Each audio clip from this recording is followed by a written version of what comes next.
Where's economy?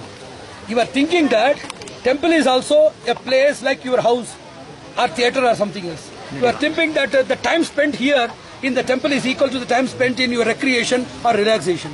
You are thinking that the money spent here is equal to the money expenditure you are doing that. So in order to remove that nescience, we want to say about the speciality of the temple zone.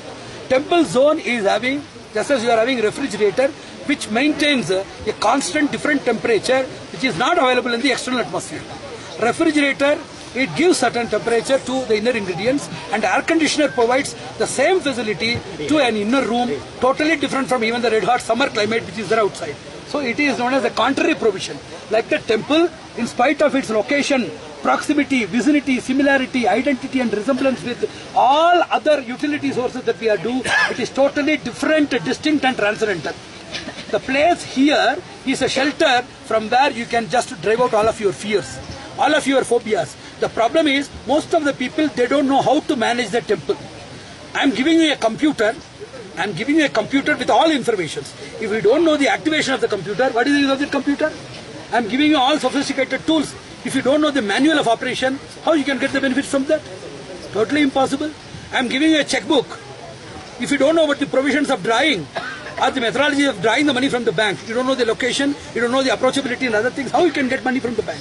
So everything is methodology. Temple is a source of power, source of solace, source of knowledge. Whatever we are struggling, whatever we are suffocating, whatever we have been dreaming, whatever we have been neglected, rejected, drowned, driven out and kicked and knocked out in the world, everything you can get in abundance in a temple. But unfortunately, we don't know that it is a treasury of what we want. We think that we are contributing to temple without knowing temple is contributing to you.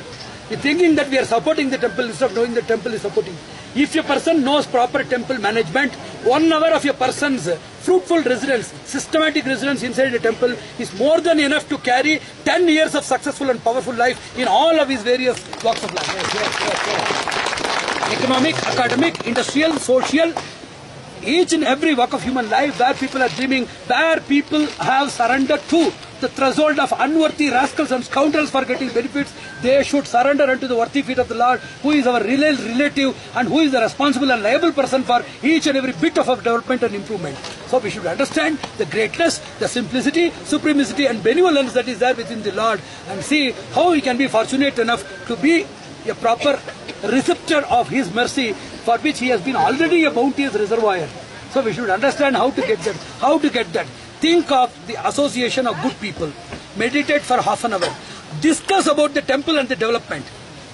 You are traveling to the temple for at least 2 days. Going back, you will be traveling for 2 days. You are inside the temple just for 2 or 3 hours. Within this time frame, how much you have thought about God? How much you have thought about your divine unity? How much you have thought about your faults and rectification? How much you have thought about your clandestine nature and falsity?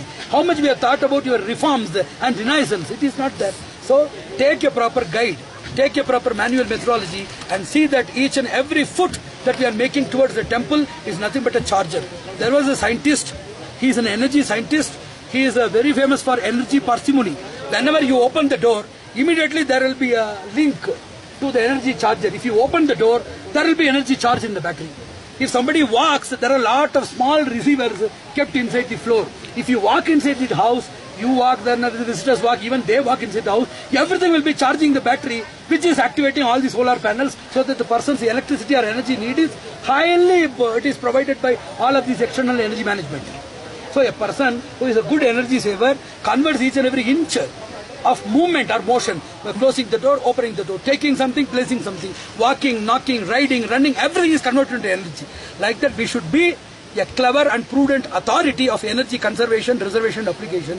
Whatever we smell here, whatever the breeze that we are taking, the respiration, everything is fully forceful, resourceful and powerful. We should understand that. If you properly understand, any beggar coming inside will leave as an emperor.